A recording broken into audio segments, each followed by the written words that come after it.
Ողջույն հարգելի հետևորդներ, եթերում է ABC լուրերն է, ես Գառնի Ութաֆյանն եմ, կարևորը նախամարոտ։ Արցախի ներկայացուցչության շենքը այլևս Արցախինը չէ, Արցախի Հանրապետության ազգային ժողովի նախագահը հայտարարություն է տարածել։ Կիսատ քարտեզը զինված ուժերի զինանշանի վրա, ինչու է Պաշտպանության նախարարությունը որոշել փոխել զինանշանը։ 60 րոպե և կարևորագույն հանքանյութերի մասին հուշագրի ստորագրություն, ինչու էր Միացյալ Նահանգների ամենազբաղված պաշտոնյան Երևանում։ Անհայտ հեղինակներ, չստուգված փաստաթղթեր, բայց շատ հայտնի անուններ։ Ով է կանգնած այդ հրապարակումների հետևում, ինչպես են դրանք տարածվում և ինչու են նման նյութերը հատկապես ակտիվանում նախընտրական փուլում։ Հեղափոխություն, սոցիալական արդարություն, ժողովրդի իշխանություն, գաղափարներ, որոնք պատմության տարբեր փուլերում միլիոնավոր մարդկանց են գրավել։ Ինչու է 100 տարվա վաղեմության պատմությունը նորից հայտնվում քաղաքական քննարկումների կենտրոնում։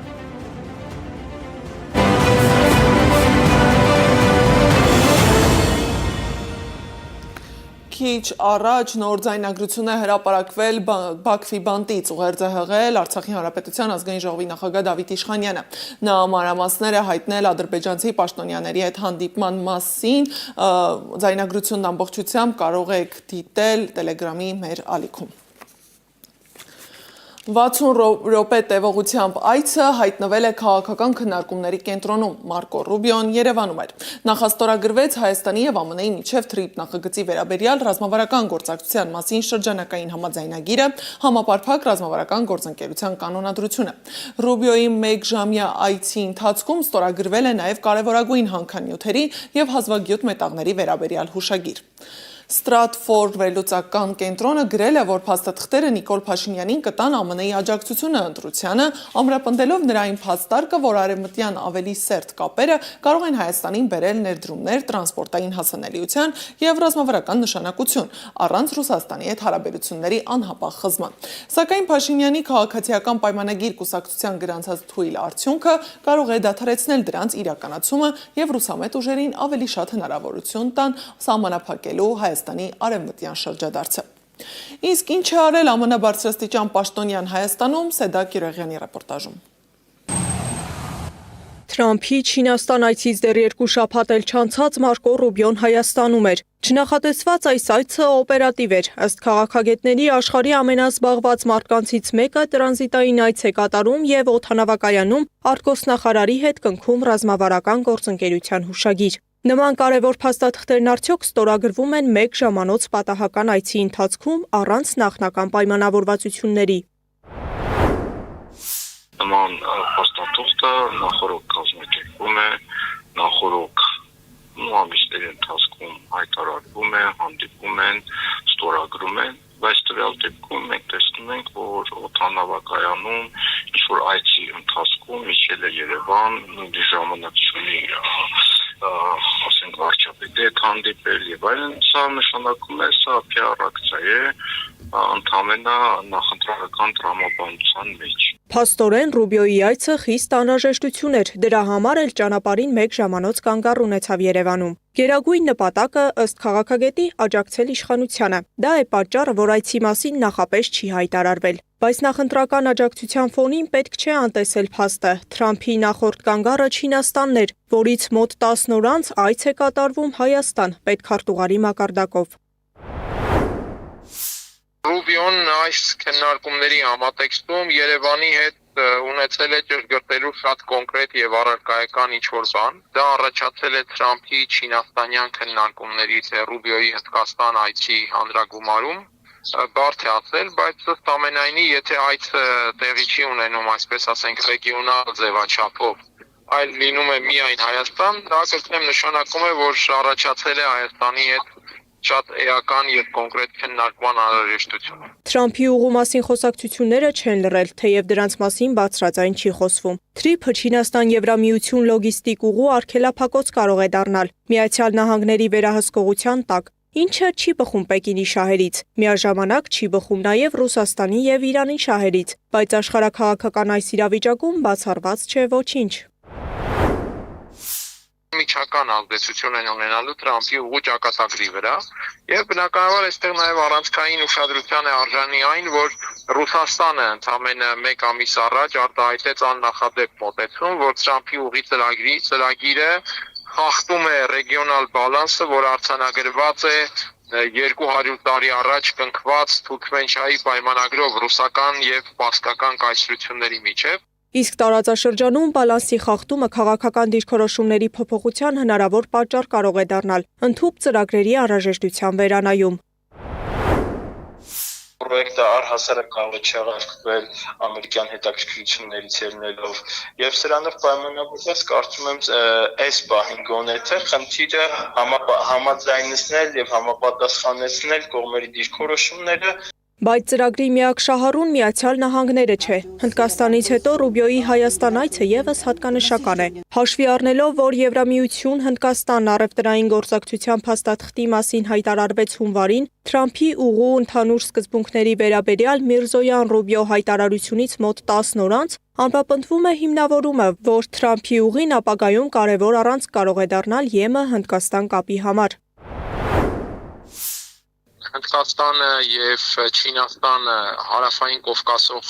անցնող ճանապարհների եւ լոգիստիկ սխեմաների շահառուներից են եւ անշուշտ Միացյալ Նահանգների քննարկումները էական նշանակություն են ունենալու Կովկասում այդ լոգիստիկ սխեմաների ճակատագրերի հարցում։ Դա կլինի Թրամփի ուղին, դա կլինի հյուսիս-հարավ երթուղին, որի ուղղություններից մեկը նաեւ Հայաստանն է։ Այսպիսով աշխարհաքաղաքական լուրջ հարցերից զատ Ռուբիոյի այցը ակնհայտ աջակցություն էր գործող իշխանությանը, պնդում է քաղաքագետը։ Վենսի այցը, ապա Եվրամիության գագաթնաժողովը, հիմա էլ պետքարտուղար Ռուբիոն։ Թեև ԵՄ-ԱՄՆ հարաբերություններն այս փուլում լարված ու մրցակցային են, բայց դա մեծ հաշվով Հայաստանի ներկա իշխանության համար առանցքային չէ։ Նախընտրական այս փուլում PR-ն ավելի կարևոր է։ Սա փորձ է լինելու նաև անուղղակի աջակցություն ներկայացնել իշխող ուժի համար։ Գաղտնիք չէ, որ գերտերությունների միջև ազդեցության համար պայքարը համառորեն շարունակվում է եւ դեռ երկար ժամանակ կշարունակվի։ Եւ գերտերությունների մրցակցությունը այժմ ոչ միայն տնտեսական կամ ռազմական բաղկացուցիչների կիրառմամբ է արտահայտվում, այլ նաև թափուկ ուժի, սուր ուժի կիրառմամբ։ Տրանզիտային այս այցի ընթացքում կնքվեց նաև հանքանյութերին վերաբերող հուշագիր, հավանաբար պոչամբարներում կուտակված նստվածքային մետաղներին վերամշակմանը վերաբերող։ Այդ մետաղները կարևորում է Միացյալ Նահանգները։ Այսպիսով, Միացյալ Նահանգների պետքարտուղարն իջավ Զվարթնոց օդանավակայանում, Արարատ Միրզոյանի հետ կնքեց ռազմավարական գործընկերության պայմանագիրը եւ օդանավակայանից էլ հեռացավ, ընդամենը 1 ժամ անց։ Պետքարտուղարի Բաքու այցի մասին պաշտոնական հայտարարություն չի արվել։ Սեդա Գյուրեղյան, Գեղամ Ղազարյան, ABC Media։ Իսկ Մոսկվան արդեն բաց տեքստով զգուշացնում է դեպի Եվրոպա շարժվելու դեպքում Երևանը կարող է կորցնել ռուսական արտոնյալ պայմանները։ Ըստ ռուսական կոմերսանտի, Ռուսաստանի Դաշնության էներգետիկայի նախարարը պաշտոնական Երևանի նամակ է ուղարկել նախազգուշացնելով գազային համաձայնագրի հնարավոր միակողմանի դադարեցման մասին։ Խոսքը 2013-ին ստորագրված համաձայնագրի մասին է, որով Ռուսաստանը առանց մաքսատուրքի Հայաստան էր մատակարարում գազ, նավթամթերք եւ չմշակված ադամանդ։ Եվրոպական միության հետ Հայաստանի փոխգործակցության խորացման ուղղված շարունակական գործնական քայլերը եւ ԵՄ-ին անդամակցելու Հայաստանի կառավարության հռչակած դգտումը վտանգում են հայ-ռուսական առևտրատնտեսական եւ ներդրումային համագործակցության հիմնարար բարձր մակարդակի պահպանումն ու զարգացումը, որի հիմքերից են երկկողմ միջազգային պայմանագրերը։ ԵՄ-ին անդամակցելու Հայաստանի փորձերը չեն համապատասխանում տասնամյակների ընթացքում երկու երկրների միջև հարգանքի, փոխշահավետության հիման վրա կառուցված գործընկերության բնույթին եւ Ռուսաստանի կողմից բազմիցս ձեռնարկված գործողություններին ուղղված Հայաստանի կարևորագույն կարիքները արտոնյալ հիմունքներով ապահովելուն։ Հայտարարությունից ժամեր անց Երևանը արձագանքել է։ Հայաստանի տարածքային կառավարման եւ ենթակառուցվածքների նախարարությունը հայտարարել է, որ ռուսական կողմից որևէ նամակ կամ պաշտոնական գրություն չի ստացել, իսկ թե ում է ուղարկվել, նամակը դեռ պարզ չէ։ Այնուամենայնիվ ռուսական մամուլը շարունակում է ակտիվ քննարկել Հայաստանի հնարավոր եվրոպական ուղղությունը, իսկ թե ինչպես են անդրադարձել այս թեմային մյուս ռուսական կայքերը, լսենք։ ՌԻԱ Նովոստին հաշվարկել է, որ Եվրասիական տնտեսական միությունից դուրս գալու դեպքում Հայաստանը կարող է կորցնել իր առևտրաշրջանառության գրեթե 40%-ը։ ԵԱՏՄ-ի հետ Երևանի առևտրաշրջանառությունը 2025 թվականին հասել է 8.2 միլիարդ դոլարի, մինչդեռ մնացած աշխարհի հետ 13.2 միլիարդ դոլարի։ Սա նշանակում է, որ միության հետ առևտուրը կազմում է Հայաստանի ընդհանուր առևտրաշրջանառության 38.5%-ը։ Իզվեստիայի հետ զրույցում Հայաստանի Հանրապետության հետ բարեկամության խորհրդարանական խմբի ղեկավար Վիկտոր Ոդոլացկին նշել է, որ ռուս եւ հայ խորհրդարանականները 2 տարի չեն շփվում, բայց Մոսկվան բաց է երկխոսության համար։ Նա հավելել է, որ Պետդուման պատրաստ է վերսկսել շփումները, եթե հայկական դիրքորոշումը փոխվի։ Վեստի հետ զրույցում էլ ԱՊՀ ինստիտուտի փորձագետ Ալեքսանդր Դուդչակը նշել է, որ ԱՄՆ-ի եւ Հայաստանի միջև ռազմավարական գործընկերությունը Երևանին գործնականում ոչինչ չի առաջարկի, մինչդեռ ԱՄՆ-ն կարող է ամրապնդել իր դիրքերը Հարավային Կովկասում։ Դուդչակի խոսքով Նիկոլ Փաշինյանը հետևում է Ուկրաինայի ճանապարհին։ Ռուսաստանի արտաքին գործերի նախարարության մամուլի խոսնակ Մարիա Զախարովան էլ հայտարարել է, որ Նիկոլ Փաշինյանը երևի թե կիսում է Բրյուսելի տեսլականը վատթարացնելու իր քաղաքացիների կյանքը, քանի որ նա իրեն կապում է Եվրամիության եւ նրա բյուրոկրատիայի հետ։ Ռուսաստանի Դաշնության արտգործնախարարության ներկայացուցիչն ընդգծել է՝ ի տարբերություն ԵՄ-ի, ԵԱՏՄ-ի շրջանակում գործակցությունը քաղաքականացված չէ եւ կառուցվում է հարգանքի եւ հավասարության ազատ շուկայի, արդար մրցակցության եւ օրենքի գերակայության սկզբունքների հիման վրա։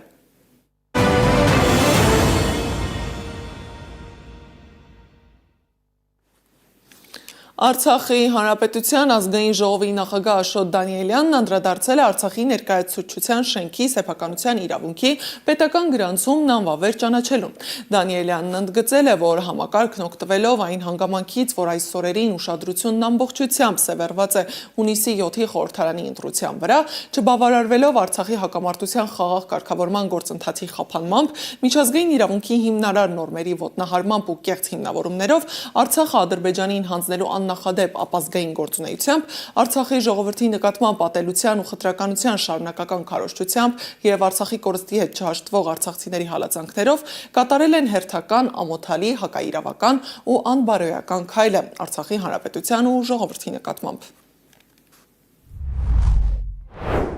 Արցախի Հանրապետության ներկայացուցչության շենքը արցախցիների համար ոչ թե անշարժ գույք է կամ պարզապես տարածք, այլ մի վայր, որը խորհրդանշում է ագրեսիայի ու բռնազավթման ենթարկված Արցախի պետականությունն ու նվազագույն հնարավորություն է տալիս էթնիկ զտումների եւ ցեղասպանության ենթարկված արցախցիներին միջազգային իրավունքի հիմնարար նորմերով սահմանված ու 2023 թվականի նոյեմբերին Արդարադատության միջազգային դատարանի որոշմամբ վերահաստատված իրենց իրավունքների պաշտպանության նպատակով ջանքերի համատեղման ու համակարգման համար։ Այն չի կարող դառնալ տարատեսակ կեղտոտ պայմանավորվածությունների ու քաղաքական առևտրի առարկա։ Ակնկալում ենք, որ Արցախի ճակատագրով մտահոգ Հայաստանում եւ Սփյուռքում գտնվող հաստատություններն ու հայրենակիցները կարձագանքեն Հայաստանի Հանրապետության իշխանության այս հերթական ամոթալի քայլին, բողոքի ձայն բարձրացնելով ի պաշտպանություն մեր անոտարելի իրավունքների վերականգնման։ Հիշեցնեմ, որ րոպեներ առաջ ձայնագրություններ հրապարակվել Բաքվի բանտից, ազգային ժողովի նախագահ Դավիթ Իշխանյանն էր ուղերձ եւ մանրամասներ էր ներկայացրել ադրբեջանցի պաշտոնյաների հետ հանդիպման մասին, լսենք ձայնագրությունից մեկ հատված եւ շարունակենք։ Դերևս 2024 թվականի հունվար-փետրվար ամիսներին այն անդհատները պաշտոնական անձիկ, որ մեր հետ շփվում էին, հարաբերում էին մեզ, հուշում էին, անուղղակիորեն հասկացում էին, որ դուք այստեղ եք այնքան, ինչքան ցանկանան Հայաստանի իշխանությունները։ Մենք նախ ուշադրություն չէինք դարձնում, զարմանում էինք, ինչպես կարող այդպես լինել, ինչպես մեր հայրենի իշխանությունները չէին ուզենա, որ մենք վերադառնանք անմիջականորեն, բայց այսօրվա տեսանկյունից արդեն ամեն ինչ պարզ է եւ հասկանալի, որ ցավոք այդպես է, ցավոք զարգացումները եւ այս դատավարության գործընթացը քաղաքական զարգացումներին, այդ թվում Հայաստանում տեղ ունեցող քաղաքական զարգացումներին համապատասխանեցնելու առումով մեզ ուրիշ կարծիք չի թողնում, որպեսզի ուրիշ կարծիք ունենանք, այլ այդ կարծիքը դառնում է համոզմունք։ Հատկապես վերջին զարգացումների վրա, երբ որ ղարաբաղցիների հասցեին ինչ որ այսպես ասած իրականությանը չհամապատասխանող բաներ է փոխանցում, ես չեմ ուզում իջնել այդ մակարդակի, բայց երբևէ առիթ կլինի, պարզապես պիտի ասեմ բոլորի համար էլ պարզ է, թե ով է մեղավորը, ով եւ ում այսպես ասած գործնեության արդյունքում այս ամենը տեղի ունեցավ։ Ինչևէ 3 տարի է մենք այստեղ ենք, մոտորապես 3 տարի է, պիտի ասեմ, ոչ սկզբունքայնությունը, ոչ ողջախոհությունը, ոչ ոգու եւ ոչ կամքի ուժը մեզ չեն լքել եւ չեն դավաճանել այսուհետ էլ այդպես է լինելու։ Երևանում արդեն սկսվել են մայիսի 28-ի միջոցառումների նախապատրաստական աշխատանքները։ Հանրապետության օրվան նվիրված այս տարվա զորահանդեսը կանցնի նոր համազգեստով եւ բանակի նոր զինանշանով։ Սակայն հենց այդ փոփոխություններն էլ դարձել են ակտիվ քննարկումների թեմա։ Իսկ ինչու են փոխել հայոց բանակի զինանշանը, ռեպորտաժում։ Հայաստանի Հանրապետության զինված ուժերի զինանշանը հաստատվել է 2001 թվականին։ Զինանշանի հիմքում դրվել են հայկական պետականության եւ բանակի հիմնական խորհրդանիշները՝ արծիվը, եռագույնը, վահանը, խաչը եւ սուրը։ Կենտրոնում պատկերված կլոր վահանի վրա գտնվող հավասարաթև խաչը ներկայացվել է որպես Հայաստանի քրիստոնեական ժառանգության եւ հավատի խորհրդանիշ։ Արծիվը խորհրդանշում է ուժ, հզորություն, խորաթափանցություն եւ կամք, իսկ սուրը հայրենիքի պաշտպանության պատրաստակամություն։ Այսօր սակայն հանրությանն անհայտ պայմաններում շրջանառության մեջ է հայտնվել մի նոր զինանշան, որի վերաբերյալ չկա հրապարակված իրավական ակտ, չկա հանրային քննարկում։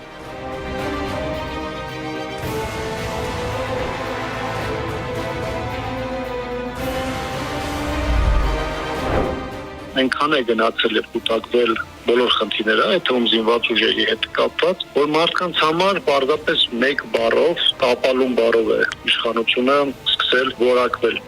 Հանրապետության հրապարակում արդեն տեղադրված են զորահանդեսին նվիրված պաստառներ, որոնց վրա պատկերված է զինված ուժերի զինանշանից էականորեն տարբերվող նոր տարբերակ։ Նոր տարբերակում փոխված են հիմնական տարրերը, ավելացված է Հայաստանի փոքրացած քարտեզը, փոխվել է կենտրոնական խորհրդանիշը, իսկ նախկին խաչի փոխարեն օգտագործվում է այլ նշան։ Նայում եմ մի քանի կադրեր, որոնք անոնսն են զորահանդեսի, նայում եմ դեմքերը, դրանց պահվածքը, այդ պաշտոնյաների, որոնք այդտեղ ներկայացված են, կարծես 44-օրյա պատերազմին իրենք են հաղթանակ տարել, կարծես թե 3 տարի իրենք են Ադրբեջանի տարբեր տարածքներ օկուպացրել։ Հարցն այստեղ միայն գեղագիտական չէ, խնդիրն այն է, որ հանրությանը չի ներկայացվել որևէ նախագիծ, չի կազմակերպվել մասնագիտական կամ հանրային քննարկում, չի հրապարակվել որևէ իրավական ակտ, որով կսահմանվեր զինանշանի փոփոխությունը։ Այս 8 տարիների ընթացքում իշխանությունը մի քանի բանով առանձնացել է, բայց առաջին հերթին առանձնացել է օրենքի վրա թքած ունենալու այդ իր քաղաքականությամբ, ըստ իրավիճակի, ըստ անձնական ճաշակի, ըստ քաղաքական ամբիցիաների փոխվում են բաներ, որոնց փոփոխությունը առնվազն բավականին մեծ քննարկումների պահանջ է ենթադրում։ Պաշտպանության նախարարությունը հաստատել է Հայաստանի զինված ուժերի զինանշանի փոփոխության մասին լուրերը, պնդելով, թե առկա են գաղափարաբանական թերություններ։ 2001 թվականին հաստատված եւ Հայաստանի Հանրապետության զինված ուժերի նախկին զինանշանում առկա էին մի շարք զինանշանագիտական, ձևաբանական, գաղափարաբանական թերություններ։ Ուստի բանակի կերպափոխման համատեքստում նախաձեռնվել է նաեւ զինանշանի արդիականացման ծրփագրման գործընթացը։ Սեդամակարյան, Նոնա Գևորգյան, ABC Media։ Իսկ նախընտրական ակտիվ փուլն անդրադառնում է նաև խորհրդարանի աշխատանքների վրա։ Ազգային ժողովի այսօրվա նիստը կրկին չի կայացել, քվորում չեն ապահովել։ Գրանցվել էր ընդամենը 3 падգամավոր, մինչդեռ նիստն իրականացնելու համար անհրաժեշտ է առնվազն 54 падգամավորի ներկայություն։ Падգամավորների մեծ մասը շարունակում են մասնակցել նախընտրական քարոզարշավին։ Խնդրում տեղադրել քարտերը եւ նախապատրաստվել գրանցման գրանցում։ Գրանցվել է 3 падգամավոր, քվորում չունենք, հարգելի գործընկերներ, Ազգային ժողովի կանոնակարգ սահմանադրական օրենքի 51-րդ հոդվածի 4-րդ մասի համաձայն գրանցումը շարունակվում է մինչև անհրաժեշտ թվով падգամավորների գրանցվել է, բայց ոչ ավելի քան 4 ժամ։ Շնորհակալություն եւ ընդմիջում մինչև այդ ժամը։ Իսկ ինֆորմացիոն դաշտում պայքարը թեժանում է, գործիքներն էլ դառնում են ավելի ագրեսիվ։ Մեկ կայք անհայտ հեղինակներ, առանց սկզբնաղբյուրի հրապարակված փաստաթղթեր եւ միանգամից մեծ աղմուկ հայկական մեդիա դաշտում։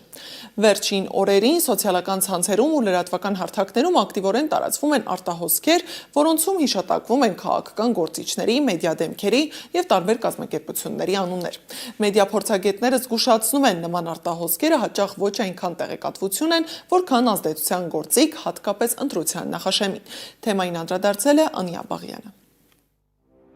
Հոդված, որի հեղինակը հայտնի չէ, աղբյուրը նույնպես։ Բայց հրապարակումից հետո այն սկսեց արագ տարածվել հայկական մեդիա դաշտում, առաջացնելով հարցեր։ Առաջին տարածողներից մեկը Դանիել Իոաննիսյանն է։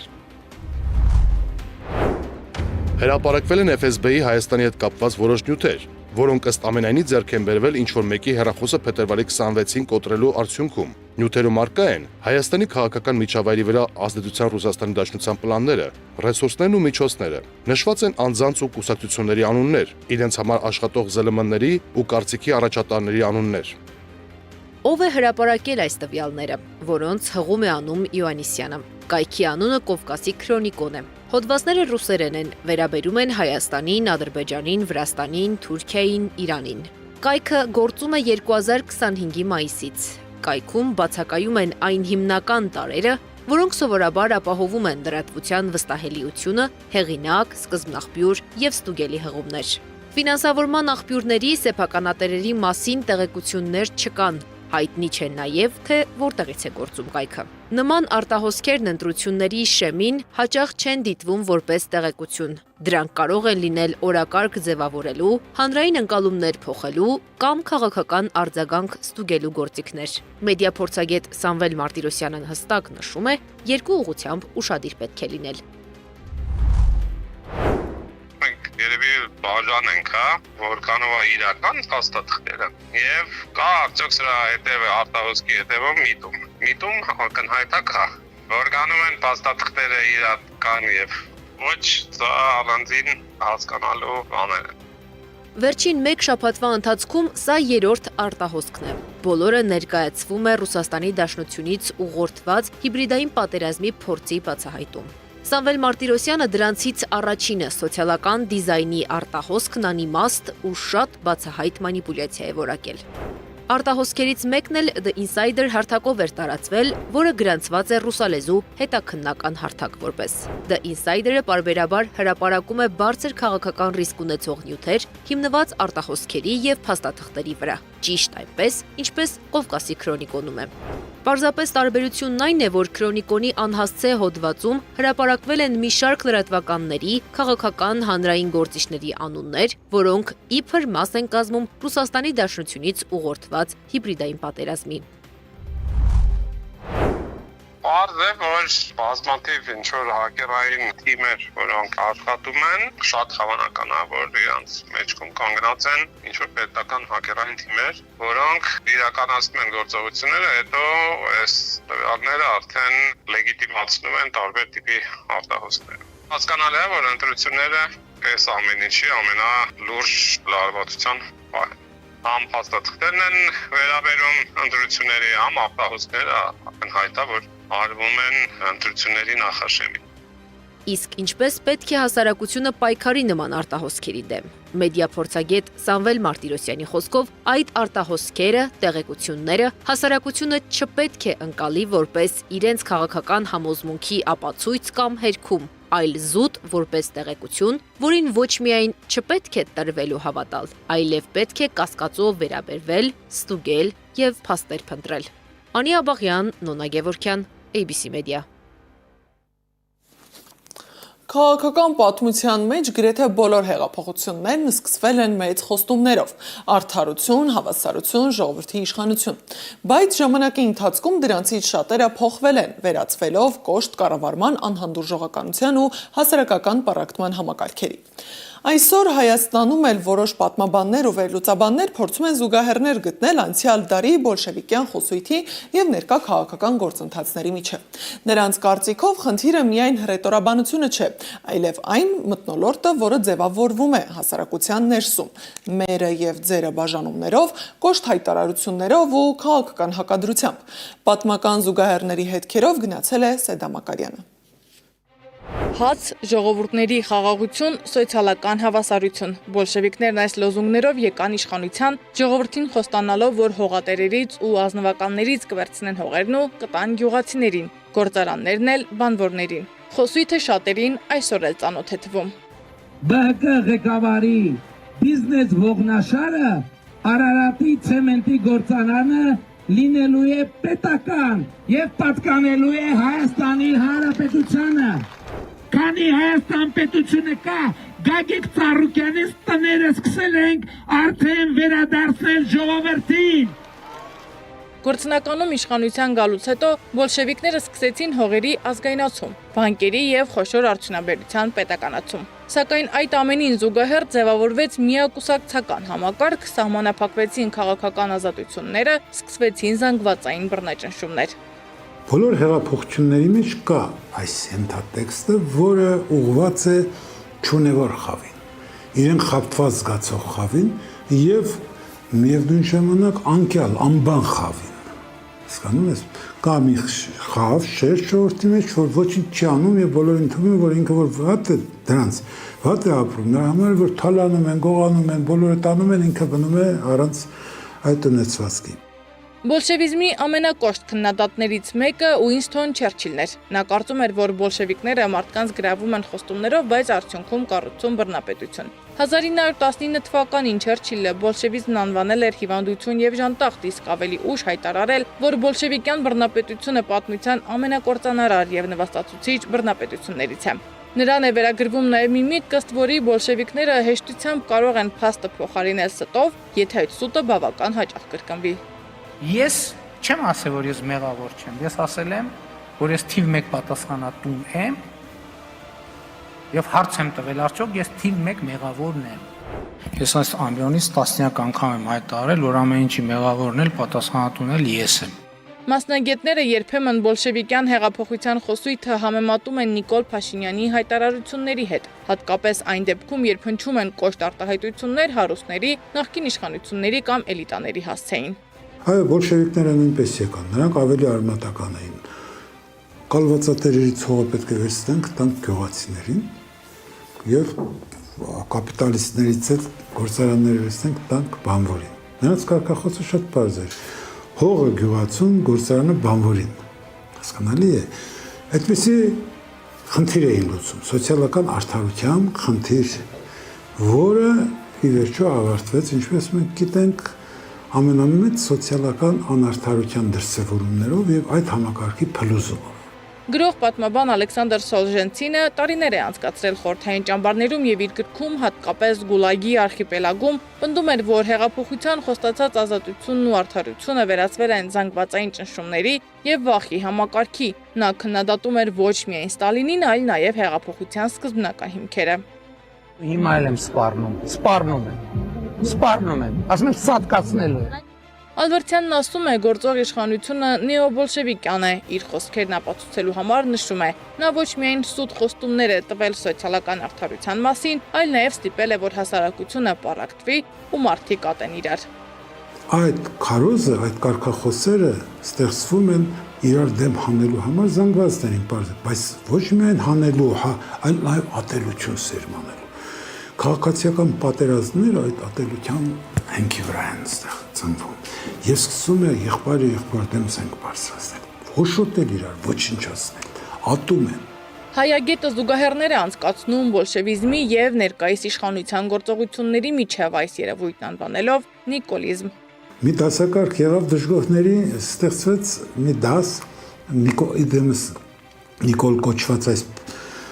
փորձանքի մեր ժողովրդի գլխին, որը հավաքեց իր նման յալանչիներին, որոնք հետո դարձան փառավոր թալանչիներ եւ թալանեցին երկիրը ամեն ինչ ժողովրդին վերադարձնելու կարգախոսով։ Ոչինչ ժողովրդին չվերադարձրին, բնականաբար ավելին եղաստել ձերքից տարբեր ճանապարհներով, հարկերի բարձրացման, տուգանքների շատացման ճանապարհով թալանեցին։ Խորհրդային տոտալիտարիզմի ամենահայտնի քննադատներից էր նաև Ջորջ Օրվելը։ Նրա «Անասնաֆերմա» եւ 1984 ստեղծագործությունները հաճախ դիտարկվում են որպես բոլշևիկյան հեղափոխության եւ խորհրդային համակարգի այլաբանական քննադատություն։ Օրուելի ամենահայտնի մտքերից մեկն էր բոլոր կենդանիները հավասար են, բայց որոշ կենդանիներ ավելի հավասար են, քան մյուսները։ Այս ձևակերպմամբ Օրուելը ցույց էր տալիս, թե ինչպես հավասարության խոստումը կարող է վերածվել նոր արտոնյալ դասի իշխանության։ Ալբերտյանի համոզմամբ այս համակարգը Հայաստանում հավերժ է գործում։ Հայագետը գիտի ինչու է այդպես։ Գիտեք ինչ են ժողովրդներին սոված պահում։ որովհետև սոված ժողովուրդները ենթարկվում են, վախում են վերջի կտոր հացը կորցնելուց էլ եւ քվեարկում են այնպես, ինչպես ուզում են բռնապետները։ Հեղափոխությունները սովորաբար սկսվում են գեղեցիկ խոստումներով՝ արդարություն, հավասարություն, ժողովրդի իշխանություն։ Սակայն պատմությունը ցույց է տալիս, որ երբեմն այդ խոստումների ճանապարհը կարող է ավարտվել բոլորովին այլ իրականությամբ։ Փորձագետների համոզմամբ հենց այդ պատճառով էլ բոլշևիզմի մասին քննարկումները շարունակում են արդիական մնալ նաև այսօր, երբ քարոզարշավի ժամանակ հայտարարվում է, թե իբր երեխաների հեղափոխություն է սպասվում։ Սեդա Մակարյան, Էդիկ Մալաքյան, Նոնա Գևորգյան, ABC Media։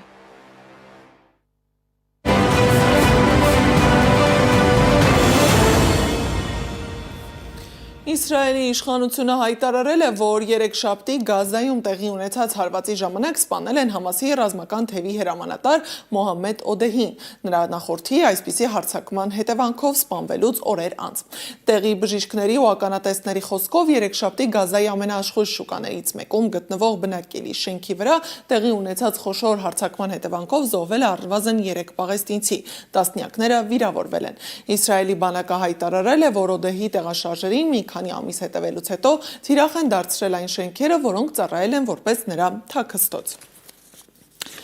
Հարստացված ուրանի հարցն Իրանի եւ ԱՄՆ-ի միջև բանակցությունների օրակարգում չէ, հայտարարել է Իրանի ազգային անվտանգության բարձրագույն խորհրդի փոխքարտուղար Ալի Բաղերին։ Նա նշել է, որ Իրանն ու ԱՄՆ-ն դեռևս համաձայնության չեն եկել Հորմուզի նեղուցը բացելու վերաբերյալ։ Այս ժամի համար նախատեսել էինք այսքանը, շարունակեք հետևել մեզ սոցիալական բոլոր հարթակներում, ժամը 18-ին եթերում կլինի ABC Newsroom-ը։